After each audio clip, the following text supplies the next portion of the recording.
Welcome back to our channel Vennila Samayal. இந்த வீடியோவில் அரிசி மாவு எப்படி அரைக்கிறதுன்னு பார்க்கலாம் வாங்க.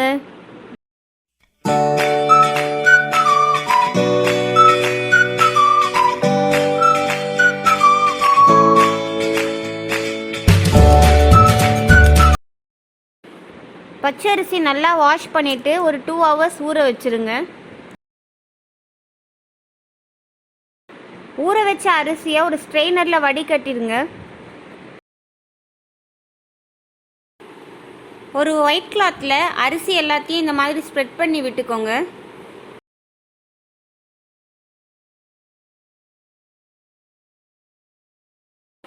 ½ an hour அரிசி நல்லா காயட்டும்.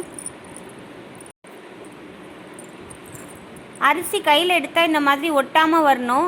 இந்த ஸ்டேஜ் வந்துருச்சுன்னா அரிசி ரெடி ஆயிடுச்சு.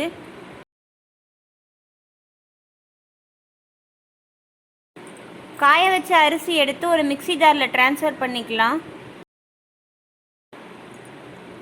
அரிசி நல்லா கிரைண்ட் பண்ணி எடுத்துக்கலாம். இந்த மாதிரி நல்லா ஃபைன் பவுடரை அரைச்சிக்கோங்க. அரைச்சி வச்சிருக்க அரிசி மாவை கொஞ்சம் கொஞ்சமாக சலிச்சு எடுத்துக்கலாம்.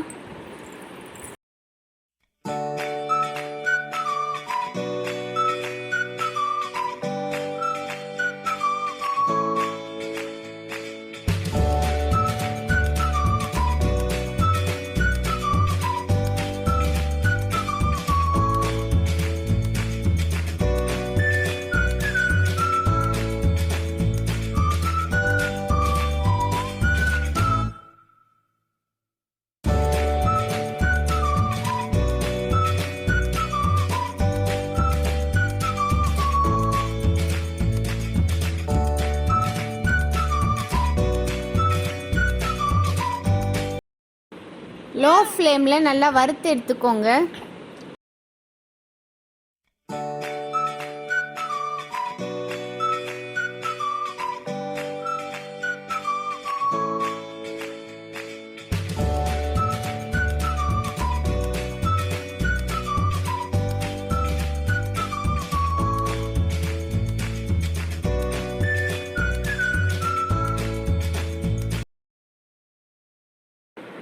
ஒரு லைன் போடுற மாதிரி ஸ்டேஜ் வந்ததும் ஆஃப் பண்ணிடுங்க.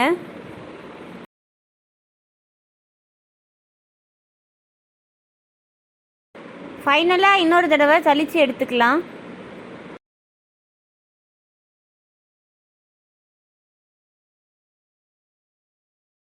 இந்த அரிசி மாவு ஸ்வீட்ஸ் அண்ட் ஸ்நாக்ஸ் செய்யறதுக்கு யூஸ் பண்ணிக்கலாம்.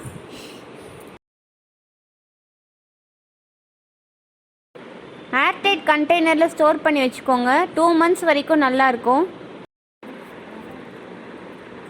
அரிசி மாவு ரெடி ஆயிடுச்சு. இந்த வீடியோ பிடிச்சிருந்தா வெண்ணிலா சமையல் சேனலுக்கு சப்ஸ்கிரைப் பண்ணுங்கள்.